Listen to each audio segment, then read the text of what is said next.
안녕하세요. 반갑습니다. 오늘은 예수 그리스도에 대하여서 한번 들어가 보도록 하겠습니다. 아주 중요한 오늘 시간이 될 것 같고요.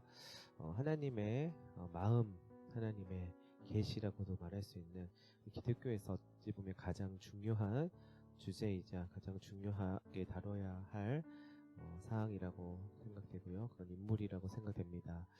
기독교는 기본적으로 기독교라고 하는 말 자체가 그리스도교, 예수 그리스도의 중심성을 이야기하고 있지요. 그래서 성서 또는 하나님만큼 중요한 주제라고 말할 수 있습니다.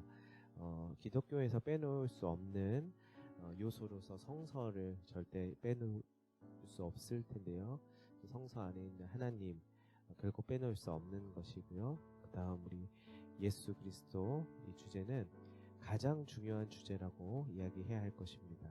그런데요, 이 성서와 하나님과 예수 그리스도는 하나로 얽혀져 있다라는 것이에요. 따로 분리되어 있는 주제가 아니라 이 세 가지가 함께 얽혀져 있습니다. 하나님과 예수 그리스도는 일단 성서를 통하여서 우리가 알게 되었지요. 그런데요, 하나님의 성품과 하나님의 열정은 곧 예수 그리스도를 통하여서 우리는 알 수 있게 됩니다. 하나님의 계시라고 말할 수 있는데요. 그것은 한 인격 속에서 우리가 그것을 발견할 수 있는 거예요. 즉 예수라고 하는 person, 인격 속에서 하나님의 계시, 하나님의 마음을 우리는 성경을 통하여서 밝히 알 수 있다는 것입니다.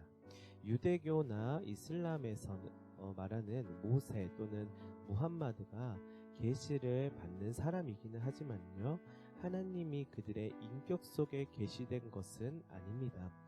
계시라고 하는 것은 토라라고 하죠. 토라 또는 꾸란의 말씀 속에서 나오는 것이지 한 인격을 통하여서 계시된 것은 아니라고 봐야 합니다. 모세라든지 무함마드는 선지자이자 예언자 또는 아주 중요한 창시자로서의 역할을 하죠. 그렇지만 하나님의 계시를 인격 속에서 담아내고 있는 직접적인 그런 요소라고 볼 수는 없습니다.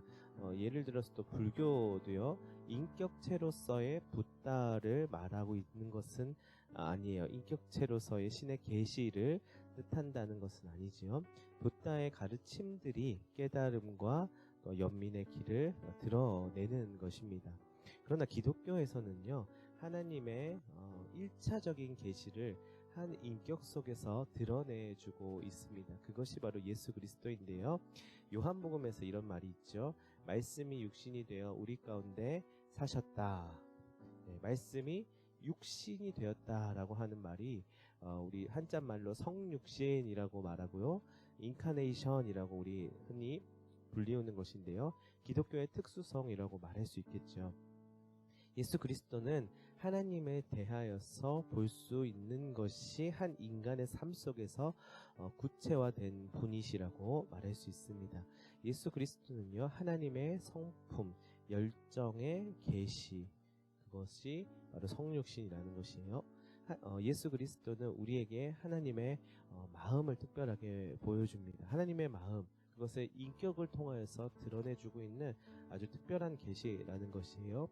그리스도인 하나님이 자신을 책이 아닌 한 인격 속에서 가장 궁극적으로 드러내신다고 믿는 사람들이지요. 예수 그리스도가 성서보다 더욱 핵심이 되는 것이에요. 성서를 통해서 그것이 드러나지만 사실은 이 성서 자체가 가지고 있는 권위보다요, 예수 그리스도가 훨씬 더 기독교에서는 핵심이라고 봐야 하고 우선된다라고 봐야 합니다. 성서가 가리키고 있는 것이기 때문이죠. 예수 그리스도는 성서를 통해서 알게 되지만 하나님과 예수 그리스도 성서는 인간에게 하나로 얽혀져서 다가오는 계시로서 아주 핵심이 되는 것이에요. 새로운 패러다임의 해석을 이 안에서 우리는 발견할 수 있는데요. 과거의 패러다임보다 새롭지만 또한 과거의 패러다임에서 해석하는 것들과 조금 다를 수 있지만 예수 그리스도의 중심성은 변함이 없습니다. 그러니까 성서를 통하여서 하나님이 또 예수 그리스도라고 하는 핵심을 해석할 때에 우리는 늘 과거에 하였던 해석을 그대로 답습할 수는 없어요. 변화하는 시대 속에서 새로운 패러다임의 해석을 통하여서 과거의 해석과 서로 연결하고 그다음 의미들과 또한 담아내고 있는 가치들을 발견해야만 하는데요. 이것이 과거의 패러다임과 아주 똑같을 수는 없겠죠. 그러나 조금은 다를 수 있지만 예수 그리스도의 중심성이 변하지는 않는다라는 거예요. 이게 아주 중요한 사항입니다. 그러나 이해의 폭을 넓혀주는 것이라고 봐야 하죠. 예수 그리스도에 대한 과거의 이미지는 오늘날 현대시대, 변화하는 현대시대 속에서 설득력을 가질 수 있기 위하여서는 새로운 패러다임의 해석들이 분명히 요청되었습니다. 왜냐하면 이러한 모습들의 설득력을 느끼지 못하는 모습들이 과거와는 다르게 또 많은 부류로 나타났기 때문입니다. 그래서 이에 대한 해석과 또한 설명이 반드시 필요하다는 것인데요. 이것을 통해서 뿌리를 흔들어 버리고 예수 그리스도를 전혀 다른 중심성으로부터 배제할 수 있는 것이 아니라는 사실을 기억해야 할 것입니다. 예수 그리스도, 다시 말해서 하나님의 아들, 세상의 빛, 생명의 떡, 약속된 메시아라고 우리가 잘 알고 있죠. 예수 그리스도를 이렇게 정체성을 가진다고 이야기하고 있고요. 직접 그렇게 가르치기도 합니다. 예수 그리스도의 죽음은 사람들을 구원하는 죽음이었다고 말하죠. 그래서 이 의미를 강조하고 삶의 목적이라고 과거로부터 이 해석들을 강조해 왔습니다. 그런데 우리의 죄를 위해 죽으심이라고 하는 이 핵심적인 사상, 핵심적인 요소가 굉장히 중심이 되어 있어요. 속죄이죠. 그리고 예수는 기적 사건을 일으키셨고 동정녀로부터 탄생되셨고 또 몸의 부활을 말할 것도 이루어내셨죠. 그로 인해서 구원의 유일한 길, 유일하게 참된 종교로서 그분을 믿는 것이 구원의 길이라고 이야기하였습니다. 오늘날 이 사실을 믿는 것이 그런데 조금은 어려워지고 위협을 받게 되는 실정에 놓여 있게 되었다는 것이에요. 왜냐하면 이게 성서를 통하여서 드러난 사항이지만 문자주의와 또는 베타주의를 이렇게 양산해낼 수 있다는 지적을 받기 때문이에요. 과연 이 방식의 이해를 어떻게 새로운 세대에게 전달해야 하는가는 분명히 고민해 봐야 합니다. 덮어놓고 믿는 것, 그리고 무조건 성서에 나오는 그대로 믿는 것이 어떻게 하나님의 실존과 예수 그리스도의 중심성을 드러내는지 또는 그것을 가리우는지 고민해 봐야 된다는 것이에요. 그래서 우리는 두 가지로 예수 그리스도를 한번 분류해 보았으면 하는데요. 첫 번째는 부활절 이전의 예수, 즉 부활 이전의 예수이고요. 프리 이스터 지저스라고 할 수 있죠. 그리고 부활절 이후의 예수, 포스트 이스터 지저스라고 해야 될 것 같습니다. 이 둘 사이를 구분하는 것이 핵심이 되는 우리의 공부가 될 것 같아요. 죽음 이전의 예수, 죽음 이후의 예수라고도 말할 수 있을 텐데요. 죽음 이전의 예수는 곧 역사적 예수입니다. 그래서 살과 피가 흐르는 예수라고 말할 수 있고요. 그리고 죽음 이후의 예수 그리스도는 기독교인들의 체험과 전통의 예수입니다. 즉 그의 죽음 이후에도 그의 제자들에 의하여서 현재의 신적인 실제로서 계속해서 체험되어진 것을 말하고 있죠. 그것은 오늘 또 계속되어지고 있고 그리스도인들에게 있어서는 실제로 일어나고 있는 실존입니다. 자, 부활절 이후에 예수 그리스도를 한마디로 표현하면 체험적 실제라고 봐야겠지요. 자, 전통의 예수 한번 볼게요. 초기 기독교 운동의 발전하는 전통에서 우리가 만나게 되는 예수 그리스도입니다. 이것은 복음서라든지 신약 성서 또는 신조들에서 만나게 되는 예수 그리스도이지요. 그런데 여기서 질문이 들어요. 왜 부활절 이전과 이후로 구분을 하느냐고 질문할 수 있을 텐데요. 먼저는 우리가 이것을 구분 안 하게 되면 둘 다 잃어버릴 위험이 있기 때문입니다. 예수 그리스도의 신성과 인성, 그것이 과연 어떻게 이해할 것인가에 대한 물음을 응답하기 위하여서인데요. 이것이 혼동될 수 있다라는 것이에요. 인간이라고 하자니 너무 하나님이고 또 하나님이자고 하니 너무 인간이라고 하는 것을 구분하여서 우리는 하나씩 하나씩 들여다봐야 합니다. 신적인 존재인지 그냥 지상에서 35년을 산 사람인지 우리는 이것을 면밀하게 살펴보아야 하는데요. 부활 이후에 우리의 체험 속에 있는 예수 그리스도를 우리는 만나기 때문이에요. 그래서 그 이전의 예수 그리스도도 살펴보면서 서로 구분할 수 있어야 합니다. 그러면 어느 게 진짜야? 어느 게 진짜일까? 이걸 질문할 수 있는데 이걸 위해서는 구분하면서 봐야 한다는 것이에요. 자, 먼저는 우리가 예수 그리스도의 이야기를 담고 있는 복음서의 성격을 한번 봐야만 할 것입니다. 자, 이해 방식, 복음서들은 하나의 발전하는 전통의 산물이라는 이해 방식을 가져야 하고요. 두 번째로 기억과 은유를 결합한 것이라는 것을 우리는 이해할 수 있는 방식으로 삼아야 할 것입니다. 예를 들어 마가복음은 기원 후 70년에 또는 요한복음은 90년에 쓰여진 것이라고 하는데요. 계속 이것이 전승되었다는 것이에요. 이는 부활절 이후 예수를 계속해서 체험하였다라는 사실을 보여주고요. 그리고 1세기 기독교 공동체 안에서 쓰여진 것이자 그 공동체의 산물이라는 것을 우리는 알 수 있습니다. 그래서 복음서는 하나의 발전하는 전통의 산물, a developing tradition으로 이해할 수 있고요. 그 다음 이제 기억과 은유를 결합한 것, 기억, 메모리와 은유, 메타포를 결합한 것이다. 즉 역사적 기억과 은유적 이야기가 한데 섞여 있는 것이라고 봐야 한다는 것이에요. 문자적이고 또한 무호적인 해석으로 이러한 이해의 방식을 그저 가로막는 지금 굉장히 1차적인 방식의 이해를 한다면은 우리는 더 큰 혼동과 또한 어려운 숙제들을 맞이하게 될 것이에요. 그러나 이러한 사항들을 염두에 둬야 된다는 것입니다. 우리의 기독론적인 표현의 의미를 한번 들여다볼게요. 기독론적인 표현, 신약성서에서 예수 그리스도의 정체성과 의미를 가리키기 위해 사용된 높여진 칭호들을 말하는 것인데요. 즉 하나님의 아들, 주님, 메시아, 하나님의 말씀, 하나님의 지혜, 대제사장, 희생제물, 하나님의 어린 양, 세상의 빛, 생명의 떡, 참 포도나무, 여러 가지가 우리가 잘 알고 있듯이 있지요. 그것이 다 예수 그리스도를 가리키고 있지만 이것이 다 예수 그리스도의 일부를 가리키는 표현이라는 것을 통합적으로 사고하여야 합니다. 기독론적인 표현들은 부활절 이후의 표현들이라고 하는 사실을 또 잊어서는 안 됩니다. 몇십 년이 지난 후에 교회 공동체의 목소리를 담아낸 표현이라는 것이지요. 공동체가 자신의 삶에서 예수 그리스도가 지닌 의미에 대하여서 증언하였다라는 것이에요. 생명의 떡, 참 포도나무 등등등 이렇게 증언하다니 매우 강력한 힘을 지닌 표현 아니겠어요. 그렇게 체험이 되었다라는 것이에요. 한 사람, 이 예수 그리스도 한 사람이 스스로 소개한 그런 문구가 아니라 나는 그렇다라고 홍보하고 소개한 것이 아니라 많은 이들이 경험한 예수 그리스도를 향한 표현이기 때문에 더욱 강력하고 굉장히 라이브한 고백이라고 볼 수 있을 것입니다. 두 번째로는 은유적인 것인데요.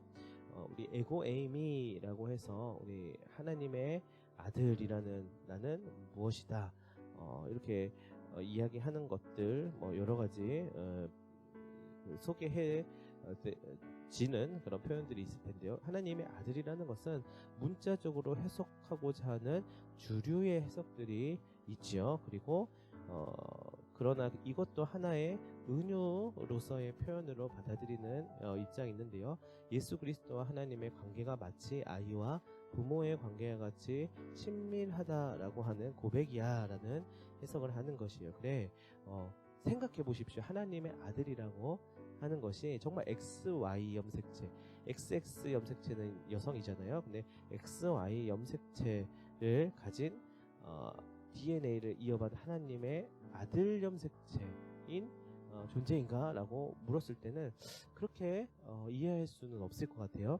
이처럼 그 친밀한 관계를 보여주는 것으로 이해하는 방식이라고 우리는 생각할 수 있다라는 것입니다. 사실은 하나님과 성부 하나님과 성자 하나님, 또 이어서 뭐 성령 하나님을 우리가 생각할 수 있는 이해의 방식으로서 부모와 자녀의 관계 안에서의 그 메타포를 통하여서 이해할 수 있는 것이 굉장히 우리에게 익숙한데, 정말 그렇다고 하여서 하나님의 아들이라고 했을 때는 또 동등한 위격이신 분을 우리는 조금 혼동할 수 있어요. 삼위일체라고 하는 것이 그래서 어려운 것 아니겠습니까? 그러나 우리가 이해할 수 있는 방식 안에서는 하나님의 아들, 딸, 여성, 아니야 아들이야 라고 해서 또 남성 우월적인 그런 문자적인 해석들도 있습니다만은 그것에 초점과 또 몰입을 하여서는 안 될 것이에요.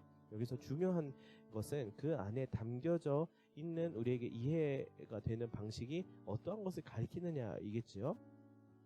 예수 그리스도가 살았던 유대적 사고에서는 이런 것이 흔한 일이었어요. 이스라엘과 유다의 왕을 아버지와 아들로 표현하기도 하고요. 또 이스라엘 백성도 유대 신비주의자도 그렇게 표현하는 경우들이 있었다라고 해요. 아들은 다시 말해서 대리권을 가진 자라는 의미를 담고 있다는 것이죠. 아들이 아버지를 대신할 수 있었고 또한 권위이자 기준을 삼을 수 있게 되는 그 당시에서의 큰 문화적인 또한 의미를 담아내고 있다는 것이에요. 실제로 성경 안에 있는 내용들을 문자적으로 해석하는 데 있어서 그 오류들이 현대에 있어서 의미를 주지 못하고 설득력을 주지 못하는 경우들이 많이 있습니다. 예를 들면 이 남성에 대한 우월, 여성에 대한 문화적인 어떻게 보면 한계를 가지고 있는 그런 지점이 있잖아요. 당시 성서 안에서의 시대적인 배경과 오늘이 다른데요. 이것을 그대로 고수하여서요, 여성에 대한 입장을 그대로 과거적인 사고 방식으로 고수하는 입장들이 있습니다. 그리고 그러한 교단들이 또한 있죠. 다시 한번 생각해 봐야 할 것이에요. 그 다음 우리 고백과 결단의 표현으로 우리 이해할 수 있을 텐데요. 예수 그리스도가 제자들에게 이렇게 물어보죠. 너희는 나를 누구라 하느냐? 정체성에 대한 물음이죠. 그랬더니 제자들이 이렇게 말합니다. 주는 그리스도이십니다. 주는 메시아이십니다. 이 고백을 통하여서 그를 진술합니다. 즉 다시 말해서 예수 그리스도는 고백의 언어이자 결단의 표현 속에서 세상의 빛입니다 라고도 말할 수 있어요. 그리스도 구원자시요 또는 구약으로부터 예언된 메시아입니다 라고 표현될 수 있는 것이죠. 만약에 예수 그리스도 스스로 이렇게 소개했다면 그것은 고백이 아닐 것입니다. 혹시 예수가 착각한 거 아니야? 본인 스스로 너무 그렇게 과몰입한 거 아니야? 이렇게 생각할 수 있겠죠. 그러나 그 예수 그리스도를 경험한 자들의 증언과 고백이 그를 드러내주고 나타내주고 있다는 것이고요. 뿐만 아니라 성서 안에서 뿐만 아니라 초기 기독교 공동체의 고백이기도 하다는 것이에요. 하나님으로 충만한 삶을 그들은 고백을 통하여서 증언하였기 때문이죠.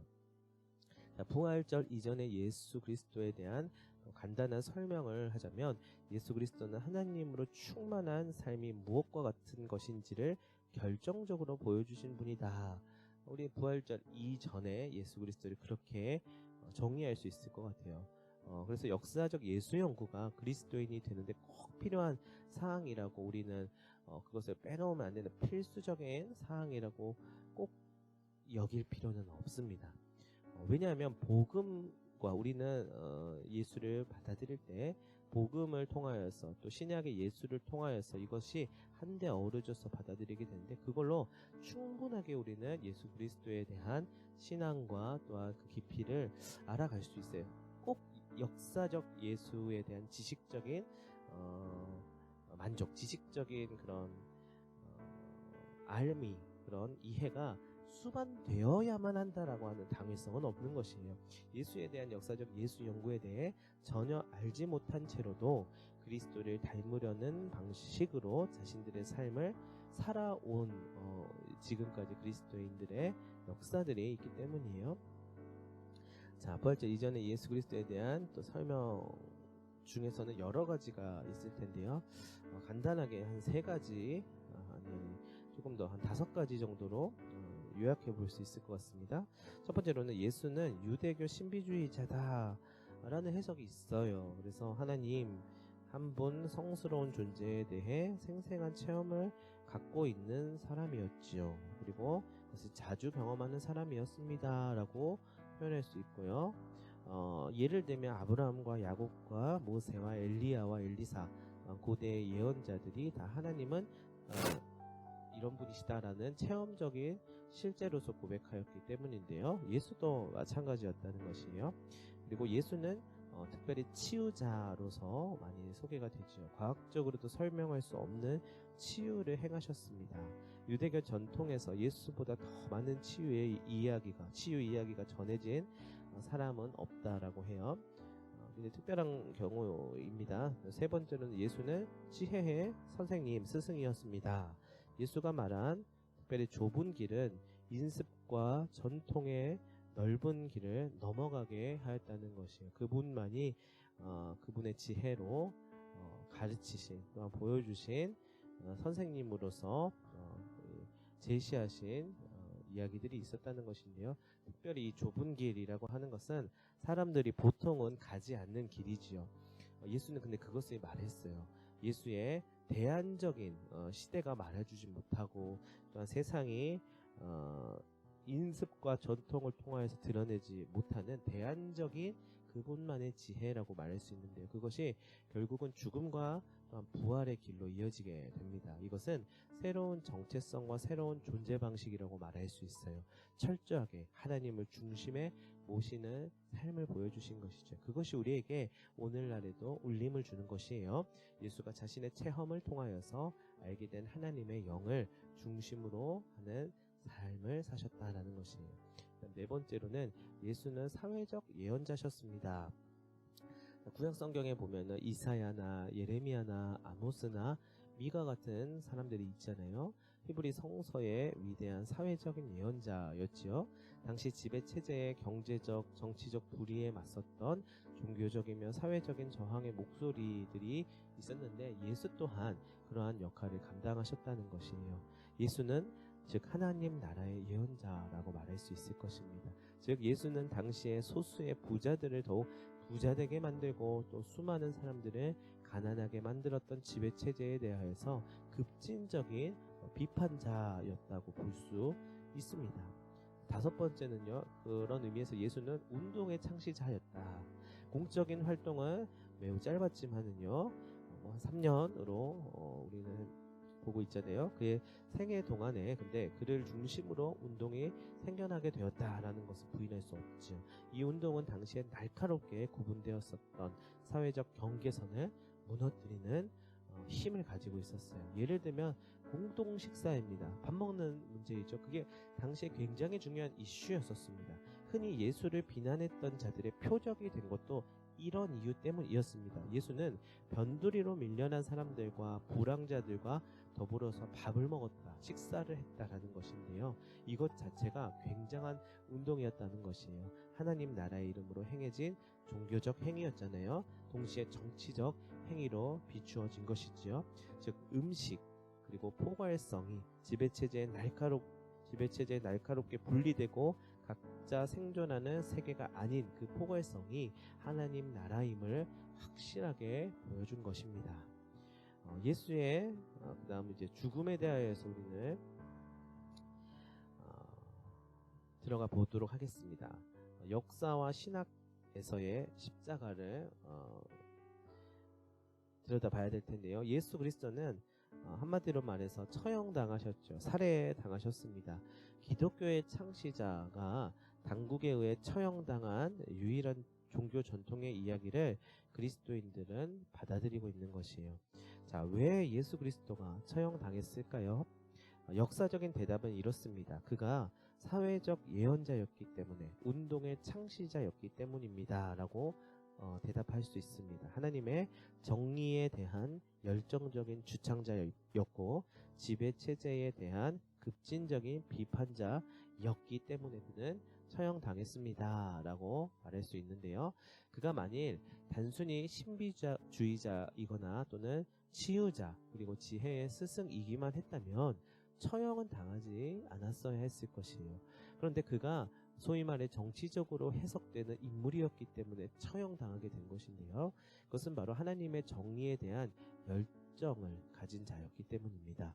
그는 자신이 하는 일이 자신에게 치명적인 결과를 초래할 수 있다는 사실을 알고 있었지만 용기 있게 자신의 하던 일을 계속해 나갔습니다. 십자가에 대한 5가지의 해석을 우리는 이렇게 할 수 있을 거예요. 첫 번째로는 십자가의 정치적 의미에 가장 가까운 해석, 두 번째로는 권세들의 패배로 보는 해석, 세 번째로는 길을 계시하는 것, 기독교인의 삶의 중심에 놓여있는 내면적인, 심리적인, 그리고 영적인 변화의 길을 구현해냈다라고 보는 것이죠. 그리고 네 번째로는 예수 그리스도의 죽음을 계시로 보는 해석입니다. 우리를 향한 하나님의 사랑의 깊이를 담아내고 있다라고 보는 것이고요. 마지막 5번째로는요, 예수 그리스도의 죽음에 대해 희생 제물로 해석하는 것입니다. 하나님은 완전한 인간의 형태로 완전한 제물을 마련하셨다라고 하는 것이에요. 우리는 이 중에서 굉장히 익숙한 것들도 있고 조금은 낯선 것들도 있을 텐데요. 이것을 통합적으로 바라봐야 할 것이에요.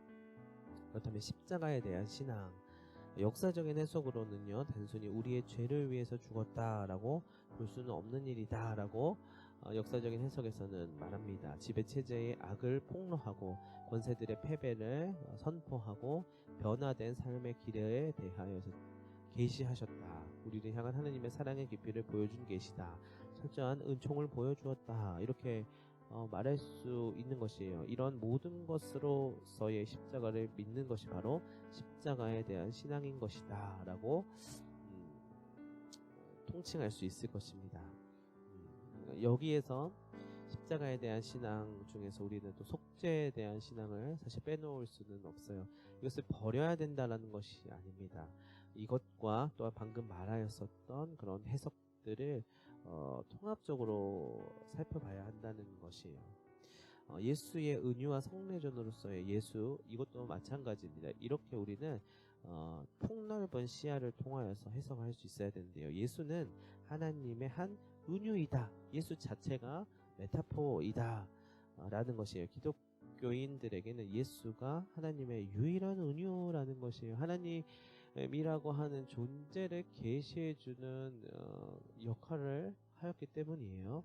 사람으로 왔잖아요. 사람이라고 하는 존재 자체가 삶을 살아가는 모든 것들을 통하여서 하나님을 드러내 주었기 때문이에요. 그는 진짜 인간이었습니다. 그러나 우리는 예수를 통하여서 하나님을 보게 되는 것입니다. 하나님의 마음이 육신으로 나타난 분이라는 뜻이죠. 또는 성례전적으로 해석을 하자면 그를 통하여서 하나님의 영이 현재화한 수단이 되었다는 것이에요. 계속해서 기독교인들의 체험 속에서 하나님의 현존으로서 확인이 될 수 있고 인격 속에 나타난 하나님의 말씀이라고 할 수 있습니다. 하나님의 성례전으로서의 예수로도 우리는 해석할 수 있는 것이에요.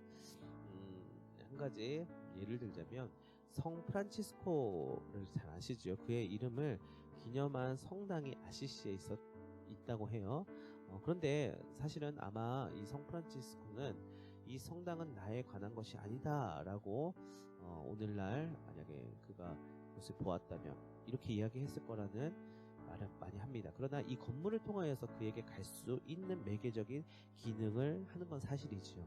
즉 그를 닮아갈 수 있을 만한 그런 매개적인 역할을 한다는 것인데요. 다시 말해서 즉 오늘날 모든 매개적 상징들이 모두 예수 그리스도를 드러내냐 물을 수 있는데 아마도 예수 그리스도 입장에서는 똑같이 이 모든 것은 나에 관한 것이 아니다 라고 오늘날 이것을 봤다면 이야기하겠지요. 그러나 그는 주목받는 것을 싫어했고 선한 선생님이라고 부르는 사람에게는 하나님 한 분밖에는 선한 분이 없다라고 마가복음 10장에서 이야기하였다라는 것을 잘 알고 있어요. 그러나 결국 예수 그리스도를 이 여러 가지 매개적 상징들을 통하여서 우리는 예수 그리스도를 향하고 있다라는 사실을 부인할 수는 없다는 것이에요. 중요한 것은 그 너머로 가야지 거기에 머무르면 안 된다는 것입니다. 그러면 우상이 되는 것이지요. 그것이 예수 그리스도를 향하여서 그것을 인도해주는 매개체가 되는 것이 아니라 그것 자체가 하나의 신성을 가지고 있는 중간에서 신성을 가로채버리는 우상의 역할이 되어버린다는 것이에요. 예수 그리스도를 통하여서 우리는 하나님을 바라볼 수 있는 것입니다. 예수 그리스도는 하나님의 은유이며 하나님의 성례전이라는 것이에요. 흔히 많은 부분으로 비신앙인들과 세상에 있는 사람들이 예수 그리스도를 말할 때에 그래서 이런 이해 방식이 아니고서는 어떻게 사람이 똑같이 밥 먹고 걸어다니고 자고 핏줄에서는 피가 흐르고 배고플 때 밥을 먹어야 되고 이 모든 한계성을 지니고 있는데 그거 어떻게 하나님이냐? 사실 이해가 되지 않는 상식이잖아요. 그러나 예수 그리스도를 이해할 때는 그 역사적 예수 연구 너머에 있는 예수 그리스도의 의미를 살펴봐야 된다는 것이에요. 역사적 예수 연구와 그의 인간성으로 인해 그를 우상화하지도 말고 평가절하하지도 말아야 한다는 것이에요. 예수는 분명히 하나님을 보여주신 분이자 하나님의 계시다라는 것을 우리는 기억하여야만 하는 것입니다. 예수 그리스도는 그렇기 때문에 우리에게 있어서는 핵심적인 하나님의 계시로서 다가오는 것입니다. 만약에 우리가 예수님 당시에 그 당시 사람으로서 살았다라고 한다면 우리는 어디에 집중을 할 수 있을까요? 우리 예수 그리스도를 체험적으로 예수 그리스도의 부활 이후에 어떻게 보면 만나게 된 신앙인들일 텐데요. 역사적 예수를 봤다라고 한다면 우리도 어떻게 될지 모르는 일이에요. 십자가에 달리실 때의 제자들은 대부분 도망갔습니다. 그들은 실제로 예수 그리스도의 이적을 보았고요. 그의 제자로서 많은 가르침을 얻었지만 실제적으로 그 역사적 예수와 함께 살았던 자로서 많은 부분으로 오늘 우리의 신앙보다도 훨씬 더 어찌 보면은 굳건하지 못하다고 볼 수도 있어요. 왜냐하면 그것들을 직접 경험했음에도 불구하고 현실 가운데에서는 그를 외면했기 때문인데요. 그러나 그의 부활을 통해서 그의 하나님 되심, 신성이 정말 명확하게 드러나게 되었잖아요. 그리고 그것을 꼭 역사적 예수로서 보지 못하였지만 나중에 그 예수의 실존, 예수의 영을 체험하였던 바울도 마찬가지로 자신의 삶을 그로 인해서 완전히 바꾸게 되지 않습니까? 예수 그리스도는 우리가 이렇게 구분하면서 이해해야 되지만 전체적인 통전적인 시야 안에서 하나하나씩 그 해석들을 통하여서 우리 안에서 소화하고 전유할 수 있어야 할 것입니다. 중요한 사실은 이거예요. 방금 말했듯이 역사적 예수 연구와 그의 인간성으로 인하여 그를 우상화하지 말자 또는 반대로 평가절하하지 말아야 된다는 것이에요. 예수는 분명히 하나님을 보여주신 계시다는 것입니다. 우리는 그분을 믿음으로 인하여서 하나님을 바라볼 수 있고 하나님으로 나아갈 수 있습니다. 그는 우리의 중보자가 되어주시고요. 유일한 길이 되어주시기 때문에 우리가 말할 수 있고 고백할 수 있는 모든 메타포와 신조들과 고백들을 통하여서 우리는 하나님의 실존을 느낄 수 있어요. 정말 내가 나중에 천국 가서 봤더니 예수 그리스도는 뭐 아들이 아니더라, 뭐 우리가 알고 있던 모습이 아니더라. 여러분 그것은 우리의 이해 방식으로서 이해해 보려고 하는 하나의 상이에요. 이미지입니다. 그러나 우리는 그 믿음을 가지고 실제로 정말 성경에서 이야기처럼 얼굴과 얼굴을 마주했을 때는 모든 의문들과 물음들이 사라지고 많은 의심들이 사라지고 밝히 알게 되는 날이 올 것이에요. 그때까지 우리는 예수 그리스도를 향한 이 믿음의 여정 또한 그분을 알아가고 그분을 통하여서 그분을 닮아감으로 인하여서 진정한 신앙인으로서의 그런 삶을 살아갈 수 있게 되면 좋겠고요. 세상 속에서도 그 선한 영향력을 미치고 또한 예수 그리스도의 그 능력과 한마디로 말해서 사랑의 그 힘을 전달해 줄 수 있는 그러한 매개적인 역할을 우리도 감당할 수 있게 되면 좋겠습니다. 자, 아주 중요한 우리 예수 그리스도에 대해서 살펴보았는데요. 계속해서 우리는 나아가 보도록 하겠습니다. 한번 정리하시면서 지난번에 하나님에 대하여서 그리고 오늘 예수 그리스도에 대하여서 살펴보았던 것들을 다시 한번 소화해 보실 수 있게 되시기를 바랍니다. 그 다음 우리가 나가야 될 부분은 2부예요. 기독교인의 생활 새로 보기라고 해서 이제 구원에 대하여서 중생, 즉 새로운 심장을 장착하는 일이죠. 우리와 관련된 것입니다. 더 흥미로운 주제들이 있으니까요. 같이 한번 들어가 보도록 하겠습니다. 여기까지 하겠습니다.